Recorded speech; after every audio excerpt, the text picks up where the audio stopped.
Mhm.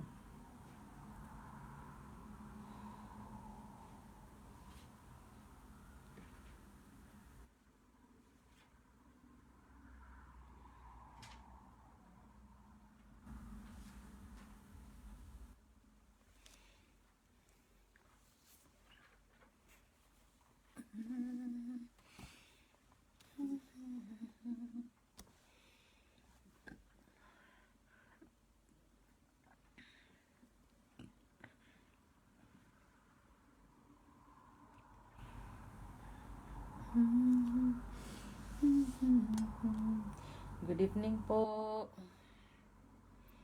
Good evening. Good evening. Good evening po sa ating lahat. Good evening po. Good evening po. Maghintay lang po saglit tayo ng ating mga kapatiran. Amen. Good evening. Good evening. Good evening. Good evening po. Good evening. Maganda po ulit ang topic natin tonight. Are you all excited sa topic po natin? Good evening, Raya mo. I miss you.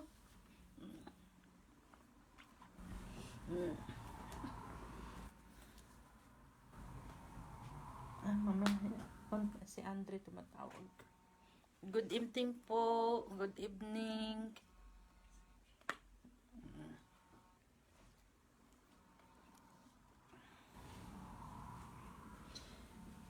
Good evening po. Good evening. Late po tayo ngayon, 8:30 tayo magsimula kasi po ay may ginawa po kasi kami. Naging busy po kaya nag-send ako ng message na late po. Wait, saglit lang po. Ay, Andre mo. I will call you after we have a live tonight. Yes. Hi. Call you in a bit, okay? Thank you. Yep. Okay, andito na po si Pastor. Yep. Sorry for interruption. Yes. Praise the Lord. Greetings in Jesus' name. Again nga po, we continue po ang ating teaching seminar. Ito na po yung part 7. Actually po, it will be the end of the seminar. But next Thursday po, magla-live still pa po kami sa part 8. That will be the testimony. And we will gonna conclude tonight ang ating teaching seminar. And the title of this topic is Breaking Out the Death Trap. And as ito nga po yung paano tayo makaka-break out dun sa mga, kaya nga ito po yung conclusion dun sa simulang pinag-aralan natin. We start our journey sa topic 1 na money talk, then principles, 5 principles of biblical principle, and then we go on na po, so pinaka-final po at conclusion is breaking out the death trap. Now, kung halimbawa po ang isang kapatid natin at nakikinig kayo na wala kayong pagkakautang, praise the Lord. At kayo naman po, kung meron kayong o nandito pa kayo sa situation na may pinagkakautangan pa kayo and it's been too long, and this is an advice and this is the conclusion, this is what we did I think 7 years ago. We did it 2010, 2011, 2013. So, ini-apply po namin itong mga mga words from the Bible, and we could call it conclusion or advice. Paano tayo makakawala sa pagkakautang. As we said nga po, death is a slavery. And Jesus Christ died on the cross to set us free, not only from sin, but in every forms of bondage. Whether it's in health, whether it's in wealth, whether it's spiritual, whether it's sin. Amen. So God wants to set us free.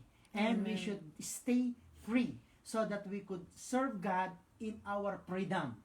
Mahirap pong maglingkod nang something is holding back. Mhm. Mahirap po, God called us into ministry na we could not perform Mhm. our duty sa Panginoon freely because something is holding back. Yeah. And karamihan nga po, as a minister, na-experience namin na something is holding back sa aming mag-asawa back in 10 years ago, and that is our finances.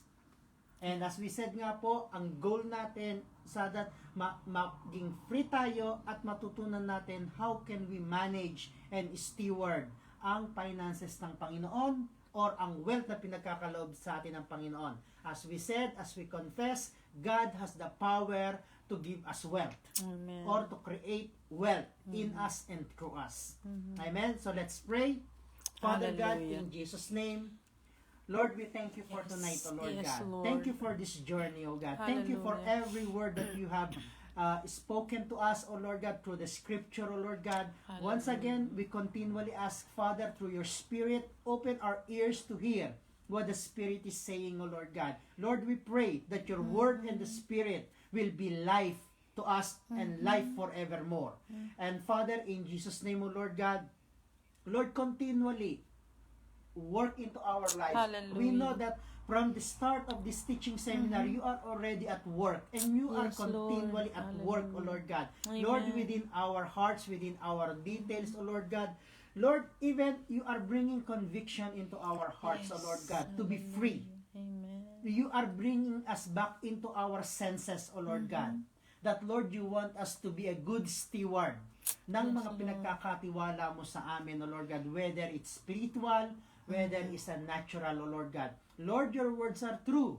That when you said, O Lord God, how can you entrusted us with a real wealth if we could not take care of the worldly wealth? Amen. How can we manage your wealth or your giftings, your talents, your ministry if we could not take care of our own? Hallelujah. Father, in Jesus' name, O Lord God, Lord, bring everything into light. Amen. Yes, Lord. And Father, in Jesus' name, Lord, na as my sisters or brothers, O Lord God, step forward na they wanted to be free. They want to break free. Yes, Lord, Father, that they will be honest for their family. Amen. That they will gonna really tell them exactly what is the financial condition Yes, or work Lord. condition. Amen. How they gain money, finances here in abroad as an overseas worker, O Lord God. Lord, that they will be honest. Yes, Lord. Hallelujah. Father, in Jesus' name. Thank you, Lord, Jesus. guide us tonight. And Lord, we pray for a teacher's anointing. Amen. Yes. Lord, once again, set your people free. In Amen. Jesus' name, amen, Amen. and amen. Thank you, Lord. As we said nga po, during our beginning or second part 2, you know, death is a slavery. Yeah. And there are different situations why we are into that debt. Papaano tayo na end up doon? Iba-iba yung condition natin. Iba-iba yung rason natin. Yes. As we said nga po, we define it, Pastor, ang pagkakautang ba ay kasalanan? Hindi kasalanan, but hindi also wise. Hello? Kaya nga, kung may plano kang umutang, kailangan planuhin mo rin paano mo mababayaran. Yes. Amen. Yes, sometimes it takes some times, but yung heart mo na hindi ka mag-i-stay into that condition. Yes. Amen. Hello, are you hearing me? Hindi komot, wala kang deadline, pababayaan mo na. Yes. Because ang nautangan mo lang ay mga kamag-anak, kamot hindi ka sinisingil, pababayaan mo na. Especially when we are a children of God. As we said, it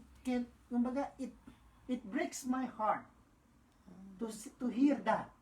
Minsan, we as a children of God, or we say, tayong mga nasa simbahan, tayo pa ang mangungutang sa mga taong nasa labas ng simbahan. It's not a good testimony. Yeah. Hello? Are you hearing me? And this is one thing that we try to avoid. you know, we've been in a ministry for 20 years. And people coming and going, we tried our best actually na hindi mangutang sa mga bago lang ang faith. Yes. Mhm. Because it's not a good testimony. Yes. Yes, minsan pauutangin ka nila out of respect, Yeah. out of love. But we said, don't abuse that. Mhm. Hello? Are you hearing me? Hmm. Now, how can we go out of this debt? Sa Yeah. pagkakautang, how can we get out of this trap? Mhm. How can we take out the shackles? Mhm. What will be the process? Are you with me? Mhm. Ang una is repentance. Yes. Repent. Mhm. Amen. Hello? Are you hearing me? Go It's back true. to God. True repentance. Because He is the one, He is our source. He is our beginning. He is our end. He is our provision. He is the one who called us. Mhm. Hello? Out of darkness into light. Out of poverty into freedom. Out of, yung slavery to prosperity. Yeah. Amen. Hello? Remember, in the book of Haggai, familiar kayo dito because we keep sharing this.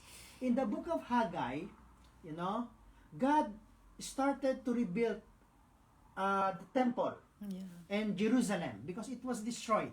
It's ruin. Yeah. It's in ruin. Mhm. So, God ask people to go back with the one purpose to rebuild. To rebuild the temple, to rebuild the city. Especially yung time ni Haggai is to rebuild the temple, Yeah. the house of God. Mhm. But these people, instead of focusing rebuilding Mhm. the temple, they prioritize their own. Yeah. Hello? Are you hearing me? Mhm. They repent because na destroyed ang Jerusalem because they rebel against God. Yeah. They neglect God. So, through repentance, Nehemiah, Ezra, Haggai, God used them to rebuild back the city Yeah. and the country and the temple. Amen. But during that kay Haggai, specifically, ang function ng mga people is to focus on rebuilding the temple. But, ang nangyari, they focusing on their own. Yes. Hindi nila inuna ang Panginoon. Yeah. Are you with me? That's why in Haggai chapter 1, in verse 2, I just read in verse 2, this is what the Lord Almighty said. These people, the time has not yet come to rebuild the house of the Lord. These people say. Then the word of the Lord came through the prophet Haggai, is it a time for you yourselves to be living in the paneled houses while the house remains a ruin? Verse 5. Now this is what the Lord Almighty says.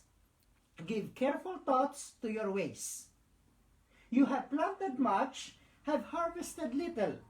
You eat, but have never enough. You drink, but have never have your fill. You put on clothes, but not warm. You earn wages, only to put them in a purse with holes in it. A packet with holes. Yeah. This is what the Lord Almighty said. Give careful thoughts to your ways. Go up to the mountain. Bring down timber and build the house of God. There is one occasion that I preach about this book of Haggai. Go up to the mountain. Go up to the Calvary. Go up to the Lord. And the timber represent the cross. Amen. And that is repentance. Mhm. Hello? Are you hearing me? Amen. So that I may be pleasure in it and be honored, says the Lord. You expect much. Hello? Are you hearing me? You tried everything. Business ka ng business and you are expecting much. But see, God said, it turned out to be little. What you brought home, I blew it away. Why? Declares the Lord. Because of my house. Because hindi natin pinaprioritize ang Panginoon. Hindi natin inuuna ang Panginoon. Hello? Are you hearing me?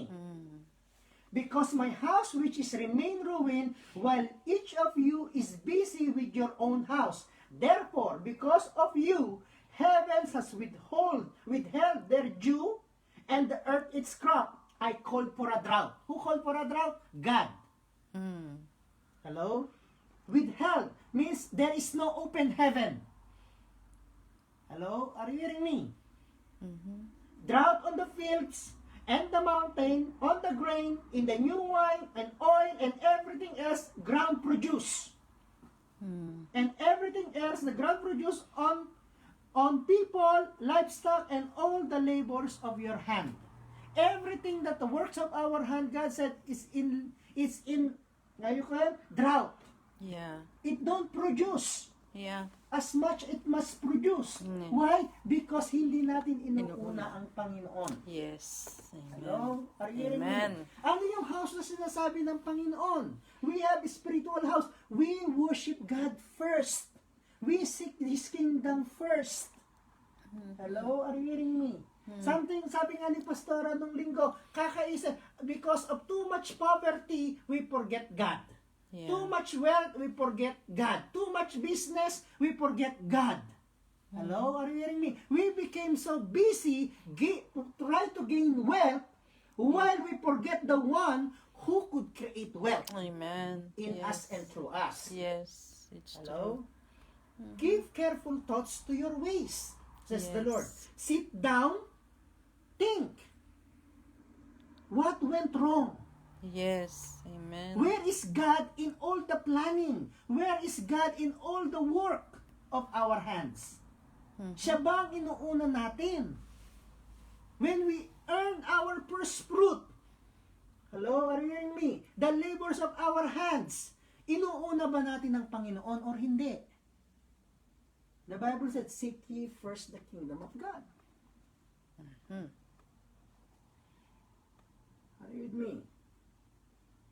There are also some Christians, they know that Sunday is for the Lord. But still, instead of going to the church, they go part-time. But Pastor, I pray to the Lord na magkaroon ako ng extra income. Akalain mo biglang may tumawag na employer na mag-part-time daw ako, oras pa naman ng service. Hello? May intindihan ako ng Panginoon. Answered prayer nga, Pastor eh. Give careful thoughts to your ways. Amen. It's true. Are you with me? Repentance, refocusing to God. You know? I remember yung time na nakashackle sila Silas and Paul and Silas. They were put into jail. What did they did? Instead of focusing doon sa situation nila, they started to sing. They started to worship. They started to praise the Lord. They started to give thanksgiving. And while they are doing that, what happened? There was an earthquake to the very foundation of that cell, Yeah. of that jail. Shackles started to get loose. Amen. Why? Because they focused to God, Amen. not on their situation. Yes. They seek ye first the kingdom of God. Hello? Now tell to yourself, hello self. Hello, self. That is repentance and refocusing back to God. Hello? Yun yung first step. Always a first step is turn back to God. Yeah. Repent and turn back to God, focus to God. Because as we said, as we declare, He has the ability. He can create wealth. Yes. With me. Second is discipline and apply the 5 principles of financial freedom. Yun yung pinag-aralan natin ng 2 weeks. Principle of accounting, principle of budgeting, principle of savings, principle of tithing, principle of contentment. Hindi mo pwedeng piliin lang yung 5. Sunod-sunod siya. Hello? Amen. Accounting, budgeting, Budgeting, saving, saving, tithing, tithing, and content.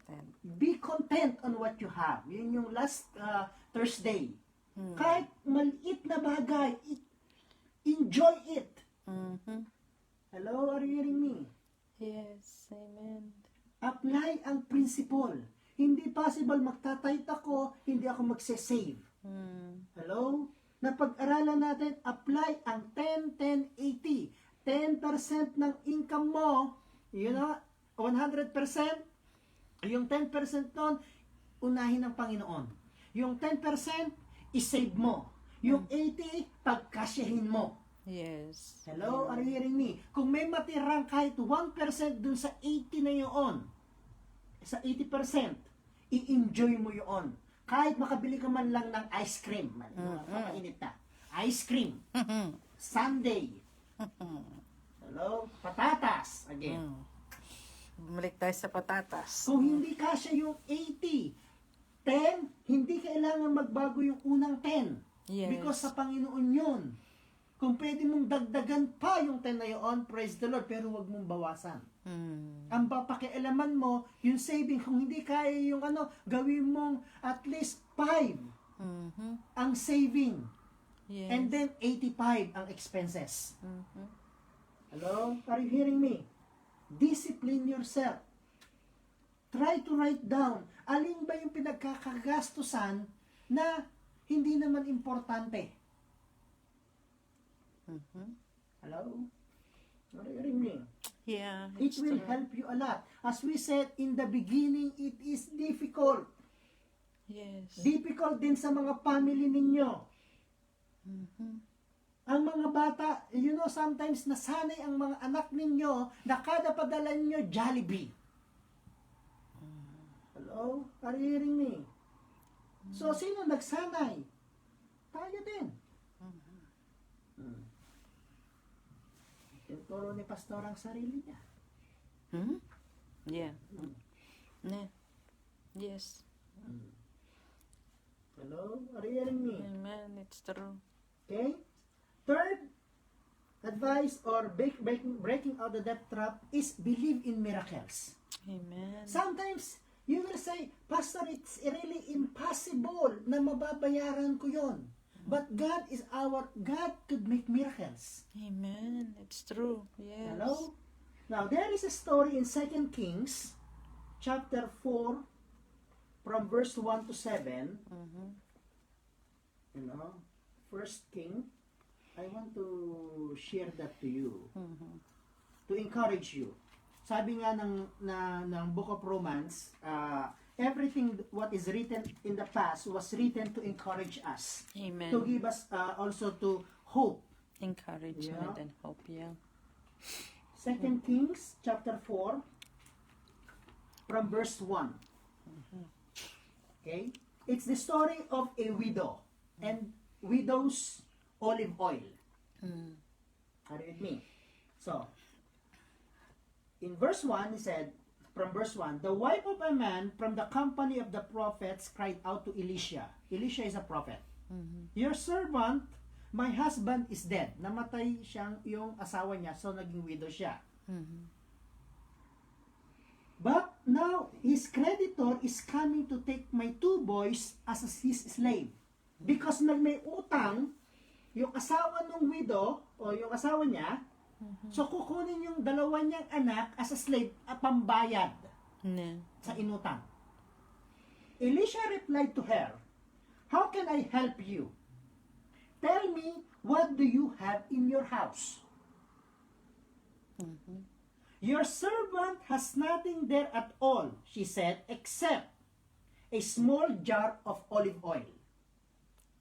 Elisha said, go around, ask all your neighbors for empty jars. Don't ask for just a few. Then go inside and shut the door behind you and your sons. Pour oil into all the jars, and as each is filled, put it to one side. Verse 5. She left him and shut the door behind her and her sons. They brought the jars to her, and she kept pouring. when all the jars were full, she said to her son, "Bring me another one." Mhm. But he replied, "There is not a jar left." Then the oil stopped flowing. Verse 7. She went and told the man of God, and he said, "Go sell the oil and pay your debts. You and your son can live on what is left."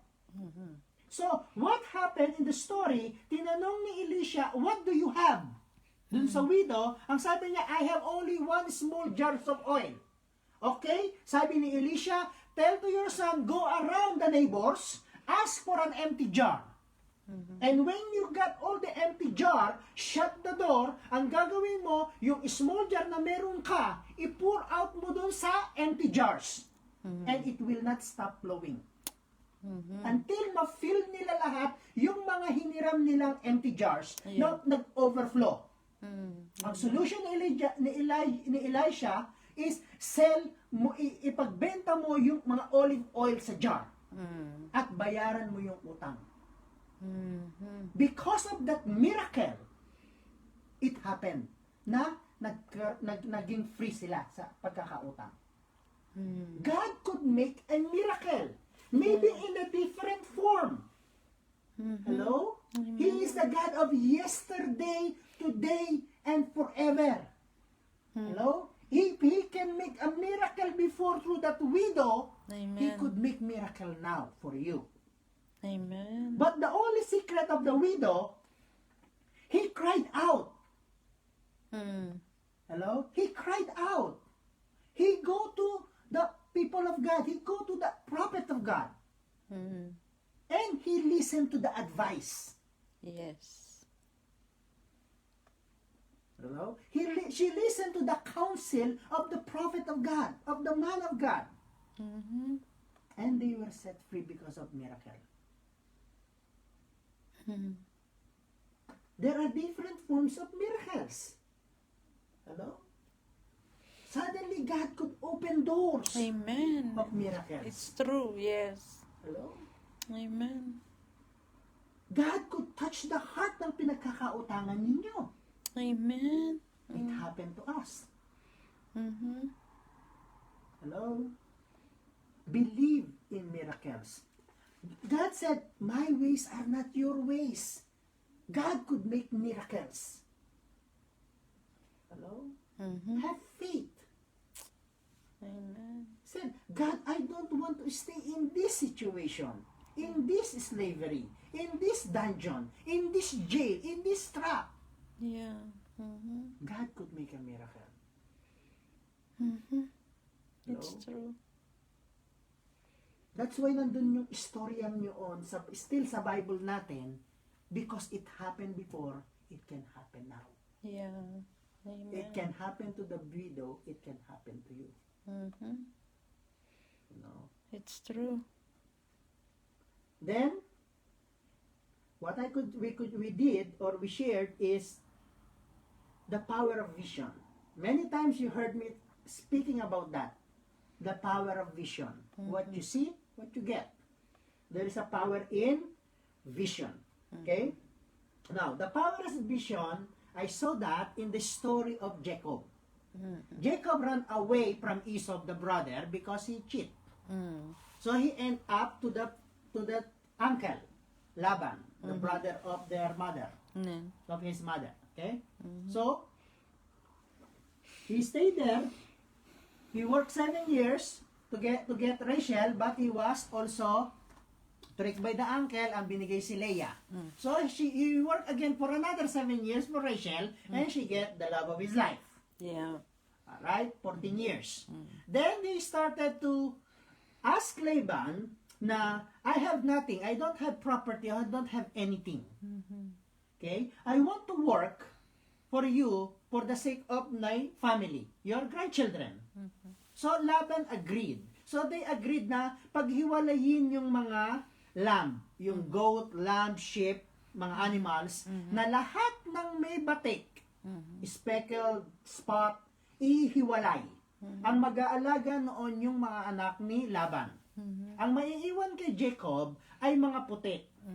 So, ang wages ni Jacob, sabi niya kay Laban, ang wages ko, lahat ng magiging anak ng mga sheep, ng goat, ng animals, na may batek, may speckled, may dot, yun ang wage ko. Yun yung bayad mo sa akin. Okay. Now, Genesis chapter 30, verse 25 to 43. Okay. Let's open that. Genesis. The power of vision. Okay, 30. Okay. Mag-start na lang tayo sa 37 because paraphrase ko na yung story. Okay? Now, Jacob, however, took fresh cut branches from the poplar, almond, and plane trees and made white stripe on them by peeling the barks and exposing the white inner wood and branches. Then he placed the peeled branches in all the watering troughs so that they would be directly in front of the flocks when they came to drain. When the flocks were in heat and came to drain, they mated in front of the branches and they bore young with straight, speckled, or spotted. Now, ang ginawa ni Jacob is this. Nag-aalaga siya ng animals. Okay? Ng lamb, ng goat. What he did, lahat ng dadaanan ng mga hayop na mga branches, tinanggal niya yung, di ba ang puno, brown. Pag tinanggal mo yung skin niya, magiging light color.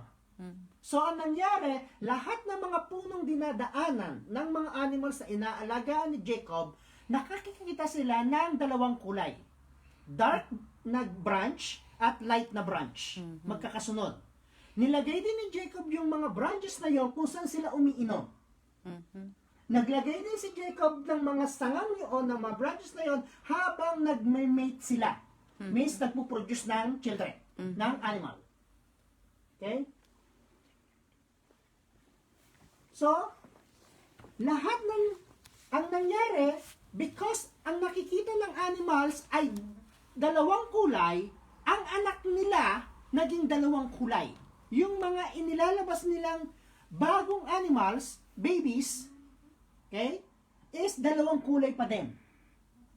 Why? Because of the power of vision. Okay, now jump tayo sa Genesis chapter 31, in-explain ni Jacob sa mga anak niya ang nangyari. Ang kanyang aksyon, ang kanyang ginawa. In Genesis 31, verse 10, he said, "In breeding season, I once had a dream in which I looked up and saw the male goats mating with the flocks were streaked, speckled, or spotted. The angel of God said to me in the dream, 'Jacob,' I answered, 'Here I am.'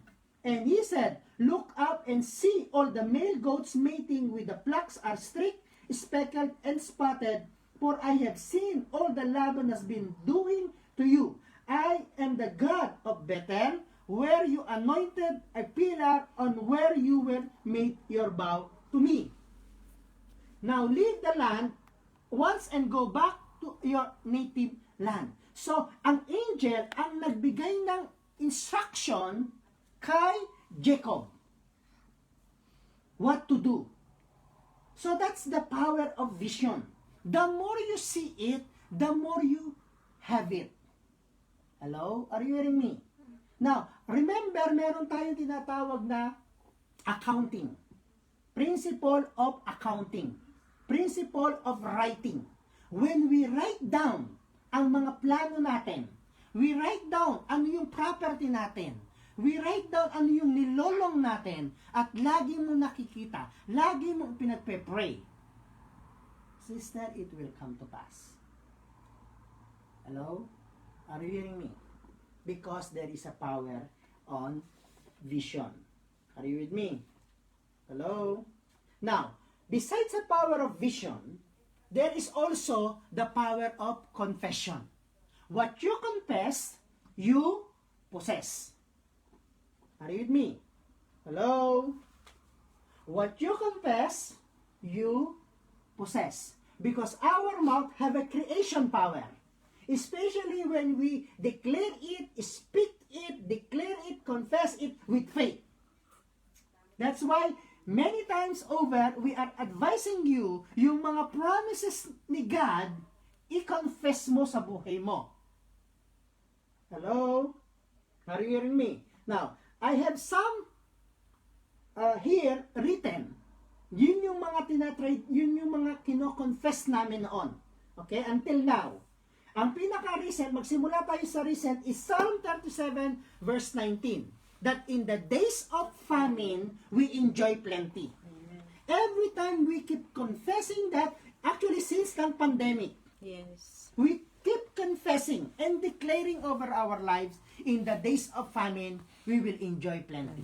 In the days of famine, we will enjoy plenty. And many more in the scriptures ang promises ni God about prosperity. Hello? Not about being millionaire, about prosperity in health and in wealth. Yes. Amen. Hello? And if we learn to confess it over our life, sister, brothers, our mouth have a creation power. What you Yes. confess, You possess. Another verses that we confess in Deuteronomy, okay, kahit hindi nyo na i-open nyo on, I could tell it to you. Deuteronomy chapter 28.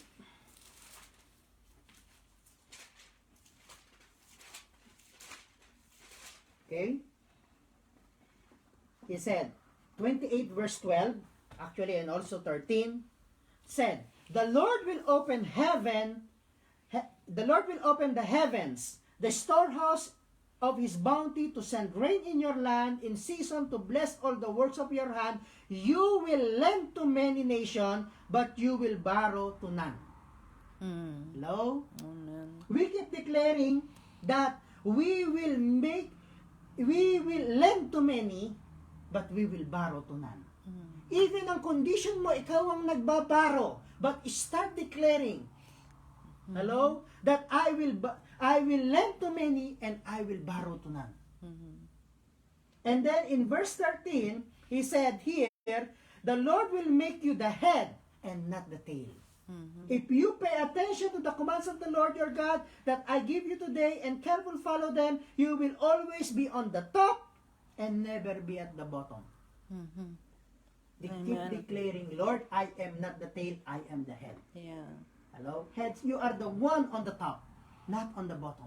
Maybe, kahit declare mo ng declare yun, you felt na nasa bottom ka, yun yung reality, but we are living in the spiritual realm. Yes. Keep confessing. Hello? That we will not borrow, we will gonna lend. Tayo ngayon ang magpapautang, hindi tayo ang Mangungutang. mangungutang. Tayo ang magbibigay, hindi tayo ang mag-a-ask.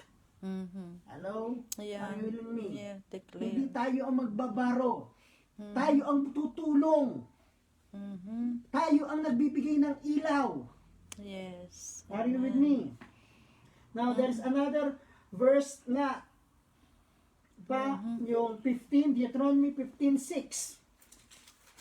You know? For the Lord your God will bless you as He has promised, and you will lend to many nations, but you will borrow to none. Nakasad din yun sa Deuteronomy 15 verse 6. We are called not to borrow. We Yeah. are called to give. Blessed are those who give. No? Hello? Amen. It's true. It's more blessed to give than to receive. Tayo supposed to be, as a people of God, tayo yung nasa taga-bigay. Hindi tayo dapat ang taga-receive sa iba nating mga people.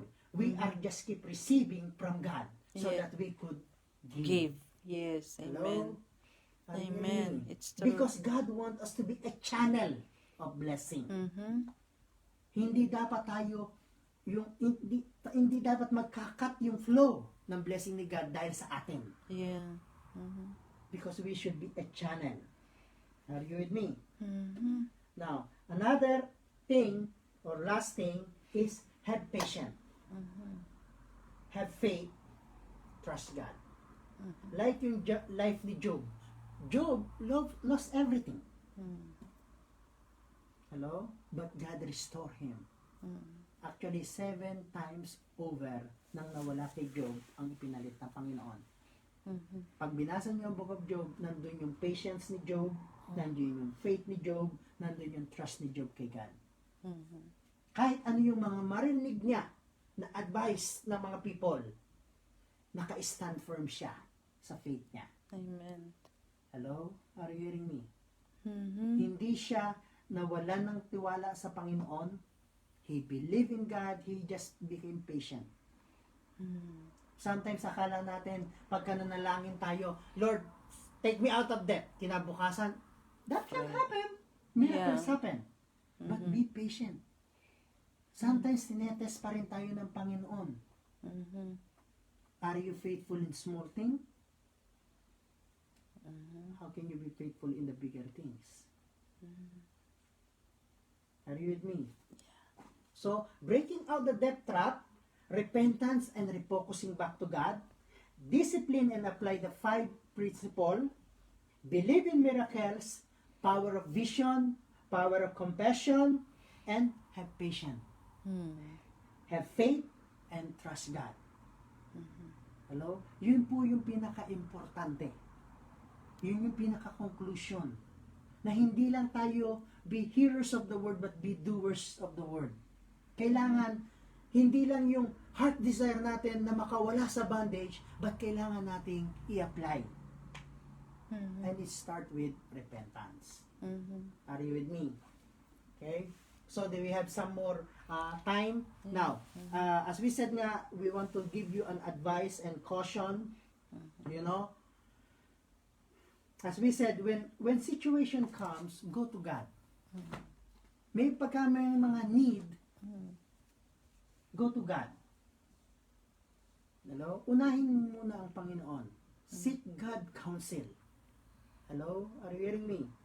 Now, also there is also yung issue ng pastor, kasalanan bang magpa-utang na may interest? Mhm. Okay? Hot topic. Mhm. Okay. Now, in the Bible, there are verses in the Bible, especially for the people of God and for the nation of Israel. Okay? God is not agreed, or God is advising the people of Israel, okay, to help their countrymen, to help their fellow Israelites. Mhm. So when someone comes to you, don't let yung magbabaro, wag mong lagyan ng interest. Hello? Are you hearing me? Mhm. But pastor, what if it's business? What if it's a business? Kung business yan, sister, na magpapautang ka na may interest, be sure na meron kang permit from the government. Mhm. Hello? Sabihin mo, pastor, nagpapa-interest ako kasi business ko to eh. Ang unang tanong, sister, registered ka ba na magpautang na may interest? Otherwise, sister, the government can sue you. You will end up in jail. Mhm. Hello? Are you hearing me? But as a Kristiyano, Christian ka, lumapit ang kapatid mo sa'yo, nanghihiram sa'yo, the Bible said and advised, if meron ka, let them be let. Pautangin mo nang walang interest. Kung business mo yon, be sure meron kang business permit. Hello? Are you hearing me? Mhm. Nasa ang version, pastor? Exodus 22:25, Leviticus 25:35-38, Psalm 15 verse 5. So that is 3 verses in the Bible. Yeah. Are you with me? Lending with interest. God, because dahil sa pag-i-interest mo, lalong nababaon sa utang ang kapatid mo. Pag bumalik tayo sa Book of Acts, sabi nga, yung unang church, none of them are needy. None of the people of God are needy. Why? Because they help one another. Hello? Hindi masamang mag-business. But be sure, naka-registered ka. Especially money. Why? You will end up, sister, money laundering. Hello?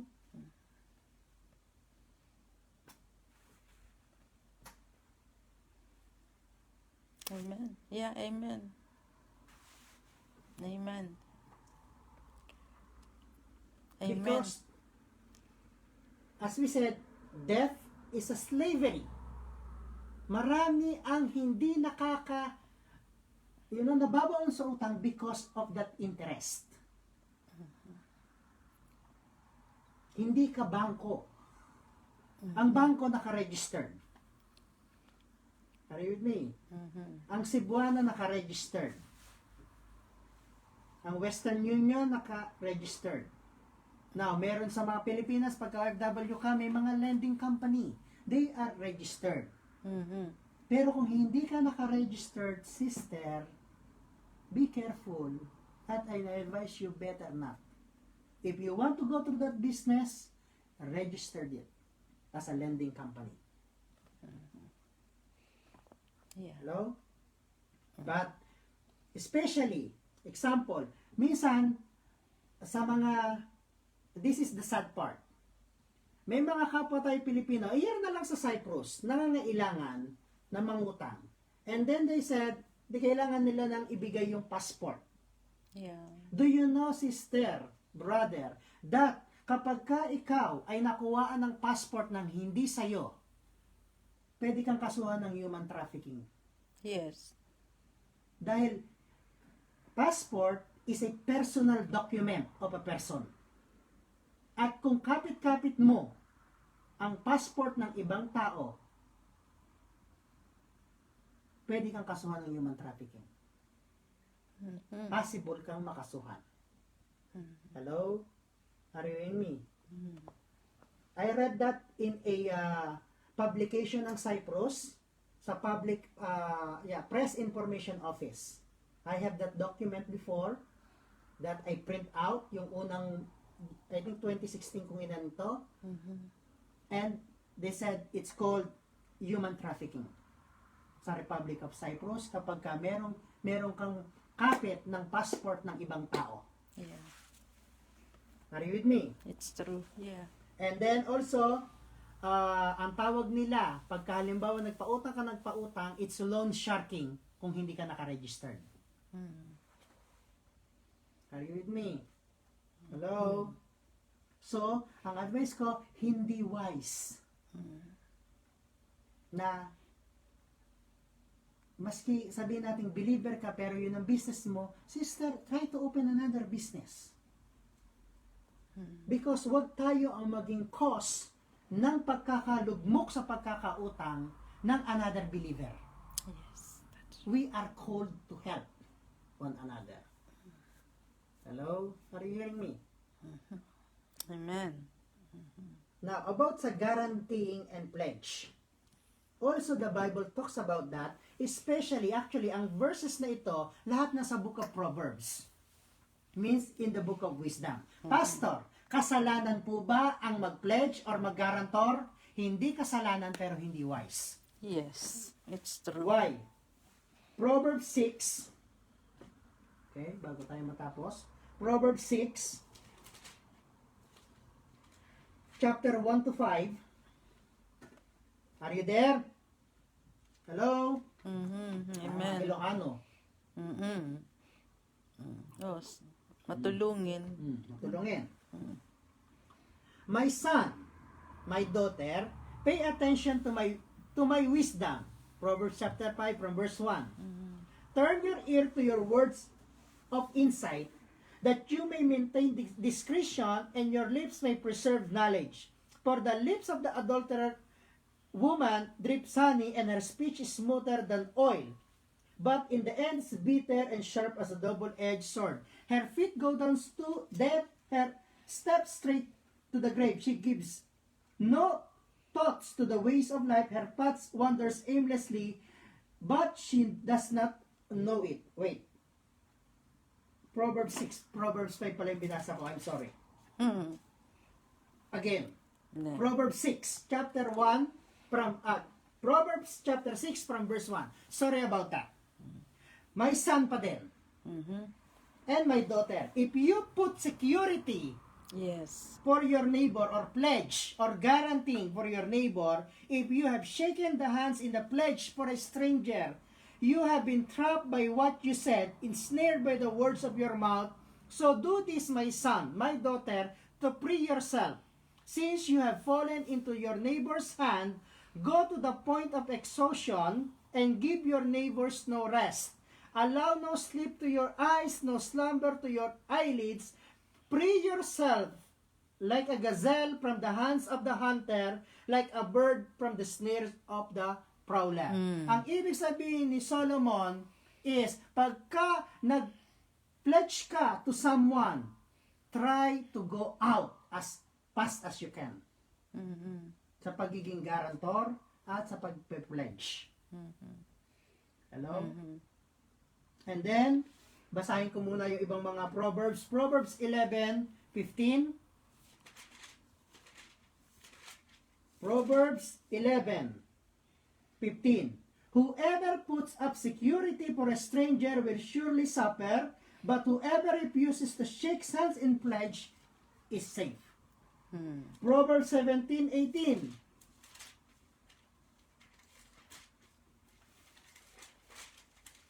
Proverbs 17:18.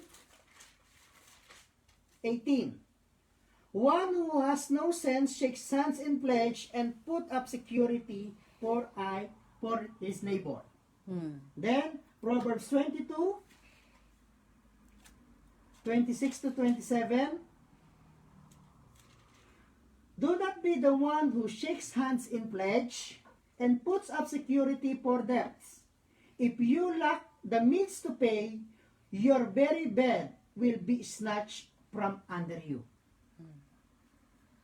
Kaya po, sabi ni Solomon, hindi wise Yes. mag-guarantor now. Sister, if you pray to God, and God said, do it, naka-backup si God sa'yo. Mhm. May pagkakataon Yes. that you have to step forward. Mhm. Remember, ang Proverbs is wisdom of Solomon. Hello? Are you hearing me? But there are different situations. There are different seasons. That's why seek ye first the kingdom of God. Same thing din po yon nung sinasabi natin na example, mangungutang ka or kailangan mo mangutang kung kanino ka lalapit. Hello, are you hearing me? Instead na unahin mo, Panginoon, Lord, ito ang pangangailangan ko. God will put into your heart kung kanino ka dapat lalapit. Hindi kung kanino. Yes, it's Hello? true. God will guide you. God, alam ng Panginoon kung sino ang gagamitin niya magpo-provide sa mga needs mo. Mhm. Hello? Seek ye Amen. first the kingdom of God. Ganun din. As we said nga, ang tanong, Pastor, kasalanan ba ang mag-guarantor? Kasalanan ba ang magpa-interest? Hindi kasalanan pero hindi wise. Unless, dun sa part ng pledging and guarantor, God said, do it. Yeah. Hello? Are you hearing me? Mhm. Very clear yon. Because, sister, Holy Spirit works in different times and seasons. Amen. It's true. Hello? Are you hearing me? Mhm. It's true. Now, why we put that yung guarantor, we see that firsthand sa isa naming kaibigan. Hello? Mhm. And ang pinag-garantoran nila is business. Yeah. Family. Family sila. And then, family niya, kapatid niya, Mhm. gusto mag-open ng business in Cyprus, kailangan pag maglo-loan ka sa bangko, meron kang guarantor. Yeah. And they did that. Nag-guarantor sila. Hello? Yeah. Nag-loan ng pera for business, merong guarantor. Hmm. Eh yung nag-guarantor ngayon, yung part, yung nag-loan, hindi nakakabayad. Isang hinahabol yung guarantor. Hinahabol yung guarantor. Mhm. At karamihan ng mga kapatid natin na-experience yan. Yes. Hello? Are you hearing me? Mhm. Sometimes it's sad na ang namumroblema yung nag-guarantor, nag-i-enjoy yung nangutang. And that's sad. Hello, are you hearing me? Yeah. Kayong Amen. tinulungan have that sense of responsibility. Amen. That's right. Hello? That's right. Ulitin ko, kayong tinulungan. May nag-guarantor sa inyo. Gusto kayong tulungan o tinutulungan kayo, have that sense of responsibility. It's true. Because itong mga tumulong, they love you. They respect you. Huwag ninyong abusuhin. Are you with me? Amen. If, it started with a conviction. Doon kami nag-start. Yes. Naglilingkod kami sa Panginoon. Ministry is doing well that time. Expanding. Work of God, dumadami. Pero, something hold us back. Yeah. Ayun yung pagkakautang namin. Mhm. We owe some money to someone. Yes, it's true. And that someone also is not a believer. Mhm. We became also not a good testimony. Mhm. It's true. Until to that became conviction, it's difficult na meron kang inutangan, may utang ka, pero kung saan-saan ka kumakain na fast food. Panay pa ang photo mo. Nakikita. Oh. Ano? Panay pati ang shopping mo. Bago ang damit mo, bago ang bag mo, bago ang sandals mo. Mhm. Amen. Have that kind of responsibility. Be aware. Hello? Are you hearing me? Amen. Now, many Christians experience that. Yeah. But don't let that experience hold you back if you have the power to do good to other people. Sometimes yung iba, ayaw nang tumulong kasi na-experience nila ang bad. Yeah, it's true. The Bible said, don't stop doing good. It's in the power of your hands to do so.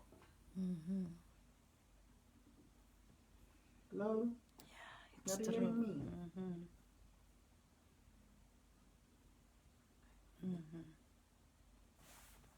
That time we were convicted. Next week, Pastora will gonna share the testimony, how we passed through, Amen. And our heart is for you to be free. Our heart, actually, that we will learn how to be a good steward. Amen. Especially in the time of pandemic. It's true. Hello? In this time. Kaya nga, we learn to confess that in the days of famine, we will enjoy plenty. Hang on there. Especially now in the Philippines, again, it's lockdown. Yeah, it's true. Some families are in need. Hello? Amen. Na masarap na tayo ang maging channel ng biyaya at tayo ang makatulong. No? Hindi lang tayo ang taga-receive ng ayuda, tayo rin yung may time na gagamit tayo pang tayo ang taga-bigay ng ayuda.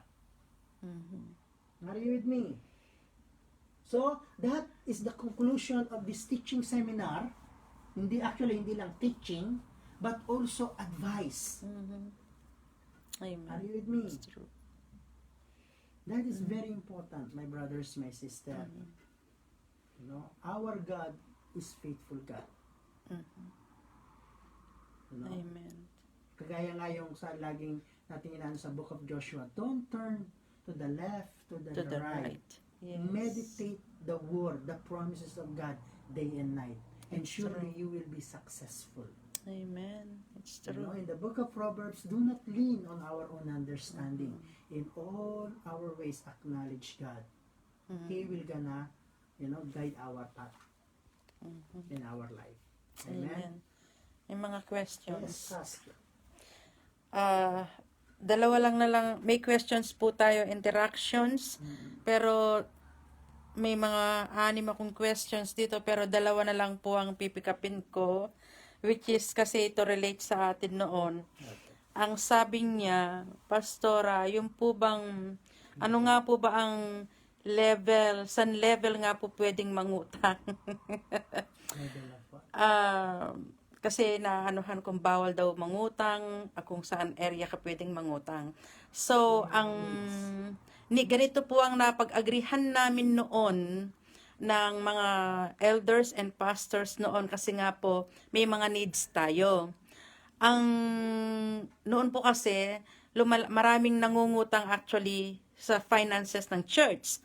Ang sabi namin noon, hindi tayo pwedeng mangutang sa finances ng church dahil nga nakakahiya sa Panginoon. But, nagbigay po kaming 3 reasons na pwede kaming maglabas ng pera sa church noon kung may pera. 3 things po. Una, kung halimbawang sickness, we will release, magpapahiram. Pangalawa, kung school ng tuition fee ng mga anak ninyong estudyante, then we will release. Pangatlo, yung life and death situations.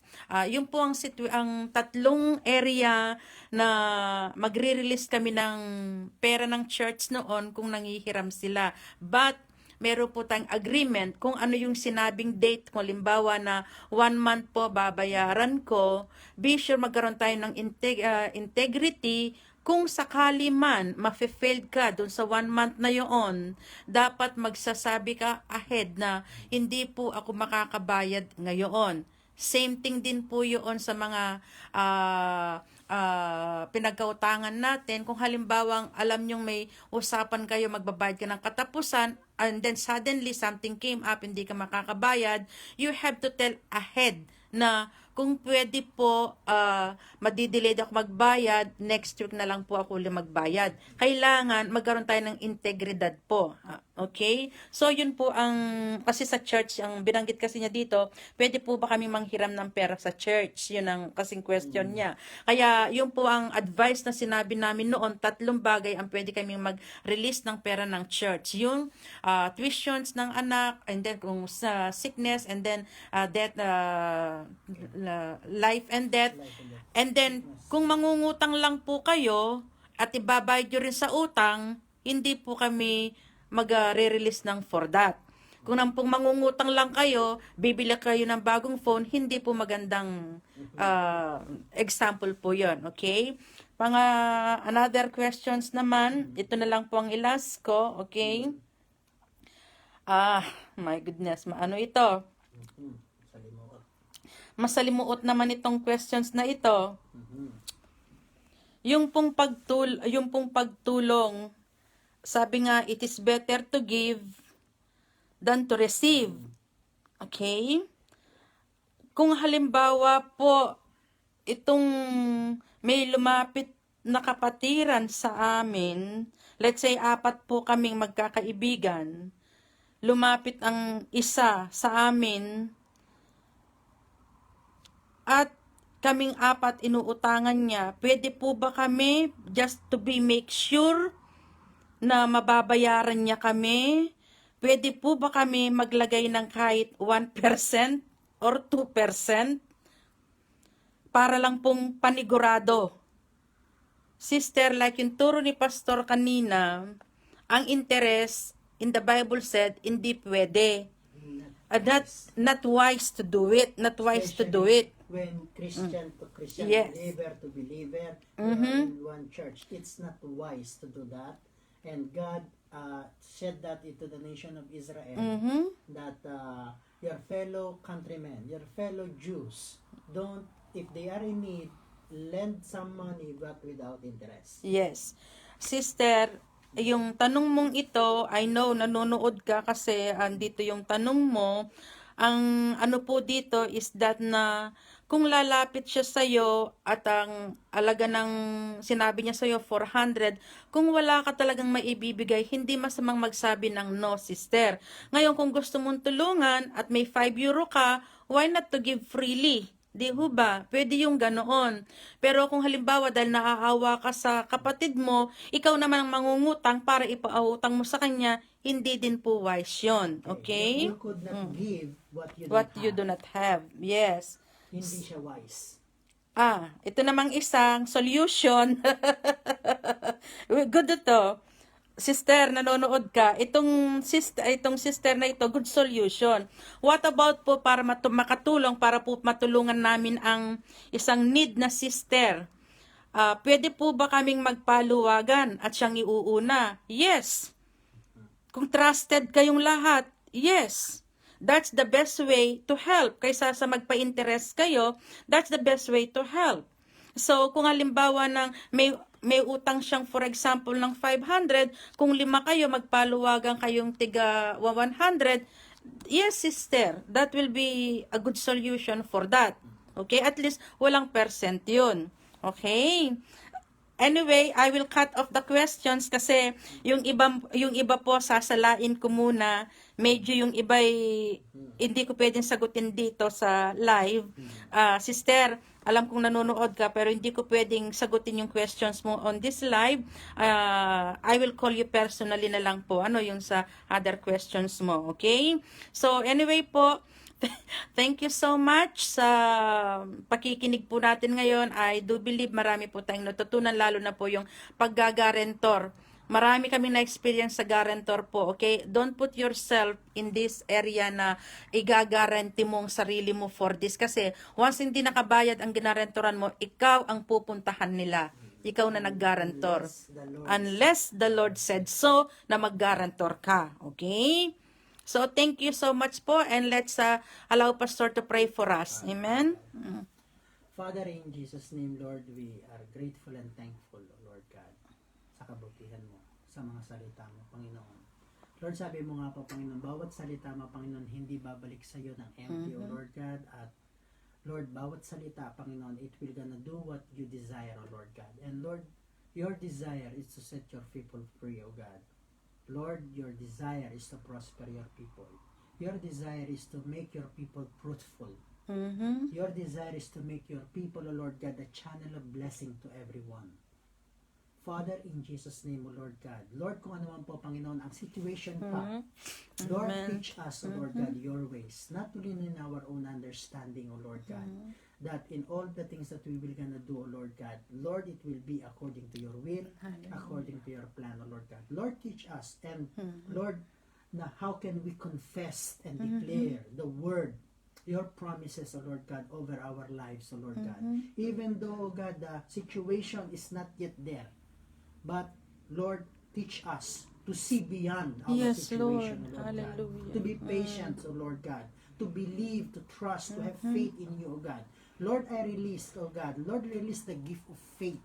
Your faith in us, O Lord God. Hallelujah. Lord, even release a miracle, O Lord God. Amen. Lord, ikaw po, Panginoon, sa mga situation ng mga kapatiran namin, O Lord God, kung sino man sila, ilan man sila, Panginoon, Yes, Lord, if Lord. there are already conviction into their heart, O Lord God, Hallelujah. na Yes. hindi na sila komportable, Panginoon, Yes, Lord. sa situation nila, or Yes. being in debt, O Lord God. Yes, Lord, Father, in Jesus' name, through the power of your Holy Spirit, O Lord God, Hallelujah. Lord, start the process of freedom. Yes, Lord, release Lord, them. Father, in Jesus' name, In the break name the of shackle, Jesus. Lord God. Amen. Bring them out. Lord, Yes, reach out your Lord. hands, O Lord God. And even, Lord God, we pray for miracles, O Lord God. Thank you, Sabi Lord. mo nga po, Panginoon, with God, all things are possible. Yes, Lord. What is impossible with man is Hallelujah. possible with God. Yes, Lord, Lord. there is Lord, in you, it is possible to set your people free. It is possible, Panginoon, na baguhin mo, Panginoon, ang situation na instead na sila ang taga-baro, sila ang magiging taga-tulong, Yes, taga-lend, O Lord God, Hallelujah. taga-help, O God. Yun ang, Lord, yun ang call mo sa amin, O God. We are not the tail, we are the head. Hallelujah. Father, Yes, in Lord. Jesus' name, we are not in the bottom, we are on the top, O God, because we are your sons and daughters, O Lord God. Lord, once again, in Jesus' name, Lord, Yes, Lord. set your people free. Amen. Teach Yes, us to be a Lord. good steward, O God. Amen. Lord, teach us how to manage our life, how to manage our finances, how to manage yung gift mo sa amin, O Lord God, how to use it for your glory, O God. Yes, Lord. How can we use our wealth for your glory? How can we use our health for your glory? How can we use what we learn for your glory? Father, Lord, Hallelujah. as we declared, O God, Lord, we are not just hearers of the word, we are doers of the word. Lord, bless your people with freedom. bless your people from wealth from above. In Jesus' name. Amen and amen. God Amen. bless po. See you again next Thursday for the testimony. Okay? Amen. The Thank you testimonies po. and advices pa rin po. Advice and testimony. Amen. Yes. Amen po. Again po, maraming salamat po. And I hope nga po na itong mga topic natin, mga sensitive, huwag po kayong ma-offend sa mga tinuturo po namin. We are just following and obeying the Lord for it. Okay? So, thank you and God bless you all po. Amen. God bless.